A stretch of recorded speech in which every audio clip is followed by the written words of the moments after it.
اعوذ باللہ من الشیطان الرجیم بسم اللہ الرحمن الرحیم۔ کل ہم نے سورہ مریم کا آغاز کر لیا تھا اور تقریباً نصف کا ہم ترجمہ کر چکے ہیں، لیکن یہ بات بیان ہونے سے رہ گئی کہ مکی اور مدنی صورتوں کے جس تیسرے گروپ میں اس وقت ہم ہیں، جس کی مکیات کا آغاز ہوا تھا سورہ یونس سے، تو اس میں 9 صورتیں ہم پڑھ چکے ہیں۔ جیسا کہ میں نے عرض کیا، وہ 9 صورتیں تین صورتوں کے سب گروپس کی شکل میں ہیں۔ ہر سب گروپ میں ایک جوڑا ہے جس کے اندر وہ نسبت زوجیت بتمام و کمال موجود ہے، اور ایک منفرد مزاج کی صورت ہے۔ سورہ یونس، سورہ ہود ایک جوڑے کی حیثیت سے، سورہ یوسف منفرد ہے، ایک ہی نبی کے حالات پر پوری صورت جو ہے وہ مشتمل ہے۔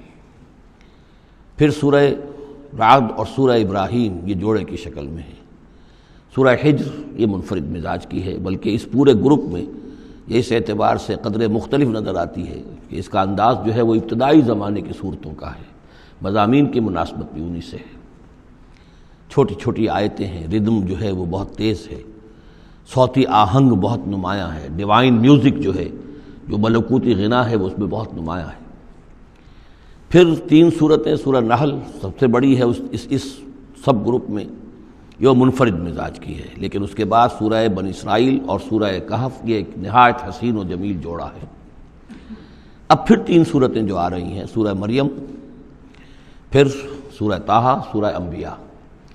یہاں بھی معاملہ وہی ہے کہ ان میں سے 2 صورتیں جو ہیں، سورہ مریم اور سورہ انبیاء، ان میں بڑی گہری مشابہت ہے، اور یہ قصص النبیین کے انداز میں یہاں تذکرہ ہے انبیاء کرام کا، انباء الرسل کے انداز میں نہیں ہے۔ وہ جو انداز سورہ کہف، سورہ اعراف میں ہم نے دیکھا، سورہ ہود میں ہم نے دیکھا کہ رسول آئے، انہوں نے دعوت دی، قوم نے انکار کیا، قوم ہلاک کر دی گئی، یہ انداز جو انباء الرسل، ایام اللہ، اس کا نہیں ہے۔ لیکن یہ کہ ایک جو ہے اس سب گروپ میں منفرد صورت ہے، اور وہ ہے سورہ طٰہٰ۔ یہ اس اعتبار سے کہ تقریباً پوری ایک ہی رسول کے حالات پر مشتمل ہے، حضرت موسیٰ علیہ السلام۔ 8 میں سے 5 رکوع مسلسل جو ہیں وہ حضرت موسیٰ علیہ السلام کے حالات پر ہیں، اور ان کی ایک نسبت جو معنوی قائم ہو جاتی ہے اس سورہ مبارکہ کی سورہ یوسف کے ساتھ، وہ یہ ہے کہ تاریخی اعتبار سے ہمیں معلوم ہے کہ حضرت یوسف علیہ السلام کے زمانے میں بنی اسرائیل مصر میں جا کر آباد ہوئے، اور حضرت موسیٰ علیہ السلام کے ذریعے سے اللہ تعالیٰ نے انہیں پھر جو مصر میں فرعونیوں نے انہیں جو اپنا غلام بنا لیا تھا، اس غلامی سے نجات دلائی، اور وہ واپس مصر سے نکل کر پھر اپنے آبائی وطن جو ہے سمجھیے، جو حضرت ابراہیم کا مسکن تھا، یعنی فلسطین کی طرف روانہ ہوئے۔ تو ان میں بھی ایک نسبت قائم تو ہو جاتی ہے، لیکن وہ فاصلے سے ہے۔ سورہ مریم میں اور سورہ انبیاء میں آپ کو قصص النبیین کے انداز کا بات ملے گی، تو یہ آپ جب ہم پڑھیں گے تو بات نمایاں ہو جائے گی۔ سورہ مریم میں ہم نے اب تک جو پڑھا ہے، سب سے پہلے حضرت زکریا، حضرت یحییٰ کا تذکرہ ہوا پہلے رکوع میں۔ دوسرا رکوع بہت طویل ہے، اس میں حضرت مریم اور حضرت عیسیٰ کا سلام علیہم ان کا تذکرہ ہوا ہے۔ تیسرے رکوع میں پھر حضرت ابراہیم علیہ السلام کا، اور ان کے ساتھ ہی پھر حضرت اسحاق اور حضرت یعقوب کا تذکرہ ہوا ہے۔ حضرت ابراہیم کے بارے میں کہا گیا کہ انہ کان صدیقا نبیّا۔ اب یہ ایک نئی ترکیب ہے کہ جو پہلی مرتبہ قرآن مجید میں آئی ہے، اور میں نے اسی لیے آج جو ہے کئی آیات تلاوت کی ہیں اگلے رکوع کی، کہ آپ یہ دیکھ سکیں کہ 2 کے بارے میں آ رہا ہے رسولا نبیّا، حضرت اسماعیل اور حضرت موسیٰ علیہ السلام رسولا نبیّا، انہ کان رسولا نبیّا، اور 2 ہی کے بارے میں آیا انہ کان صدیقا نبیّا، یعنی حضرت ابراہیم علیہ السلام اور حضرت ادریس علیہ السلام۔ تو اس میں فرق کیا ہے؟ ظاہر بات ہے کہ الفاظ مختلف ہیں، ترکیب مختلف ہے، تو یقیناً ان کا مفہوم جدا ہے۔ اگرچہ بہت ہی میرے علم کی حد تک کسی نے اس پر توجہ نہیں کی ہے، بلکہ ایک بہت بڑے عالم تھے جو مفسر قرآن بھی ہیں، ان سے جب میں نے تذکرہ کیا تو ان کا کہ کیا واقعی ایسا ہے؟ یعنی یہ کہ وہ تفسیر بھی لکھ چکے تھے، لیکن انہوں نے توجہ نہیں کی۔ ہوتا یہ ہے کہ آدمی جب گزر جاتا ہے تیزی کے ساتھ، اگر کسی چیز کی توجہ نہیں ہوتی، کیا واقعی ایسا ہے کہ 2 کے بارے میں ہے رسول النبی اور 2 کے بارے میں ہے صدیق النبی؟ تو میں نے ان سے سوال کیا تھا کہ اس میں پھر کیا فرق ہے۔